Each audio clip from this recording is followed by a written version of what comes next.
অ্যানাস কিচেনে আপনাদের সবাইকে স্বাগত। আশা করি সবাই ভালো আছেন।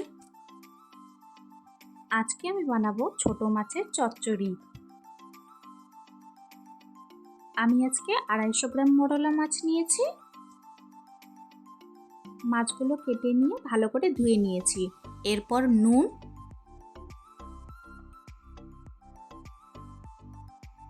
ও হলুদ দিয়ে ভালো করে মেখে নেব।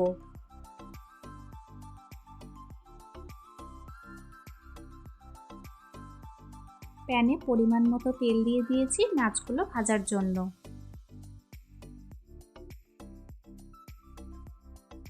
আজকের রেসিপিটা যদি আপনাদের ভালো লাগে আমার চ্যানেলটিকে লাইক, শেয়ার, সাবস্ক্রাইব করে আমার পাশে থাকবেন।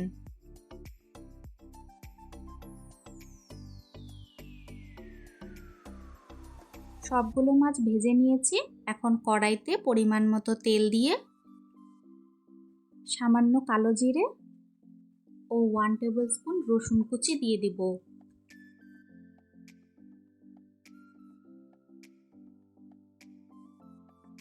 এরপর দুটো মিডিয়াম সাইজের পেঁয়াজ কুচি দিয়ে দিলাম।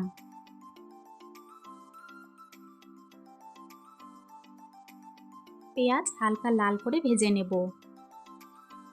পেঁয়াজ কুচি হালকা নরম হয়ে এসেছে। এখন পরিমাণ মতো নুন ও কয়েকটি কাঁচা লঙ্কা দিয়ে দিলাম।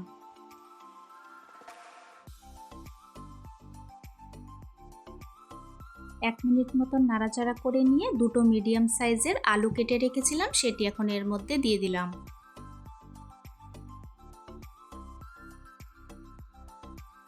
ভালো করে সবকিছু নাড়াচাড়া করে নেব।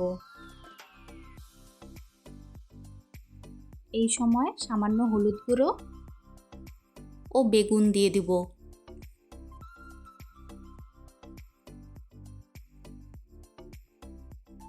সবকিছু ভালো করে মিশিয়ে নেব।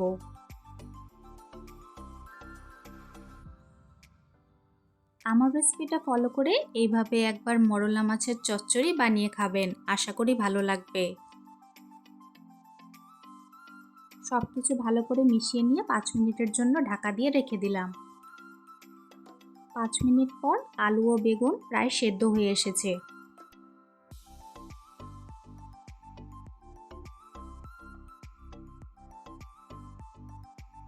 আবারও একটু নাড়াচাড়া করে দিয়ে 2 মিনিটের জন্য ঢাকা দিয়ে রেখে দেব।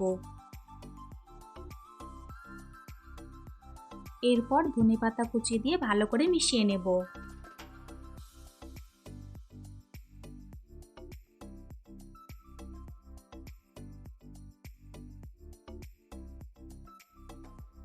এখন ভেজে রাখা মাছগুলো ছেড়ে দিলাম।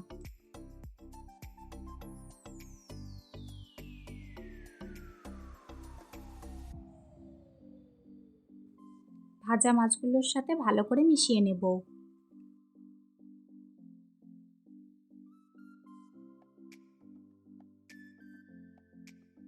ব্যাস তৈরি হয়ে গেল আমাদের আজকের রেসিপি, খুবই টেস্টি মোরলা মাছের চচ্চড়ি।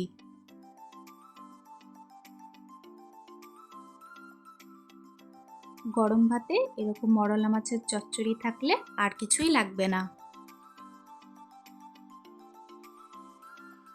রেসিপিটি কেমন লাগলো অবশ্যই কমেন্টসে জানিও। আজকের ভিডিও দেখার জন্য আপনাদের সবাইকে অনেক ধন্যবাদ। সবাই খুব ভালো থাকবেন।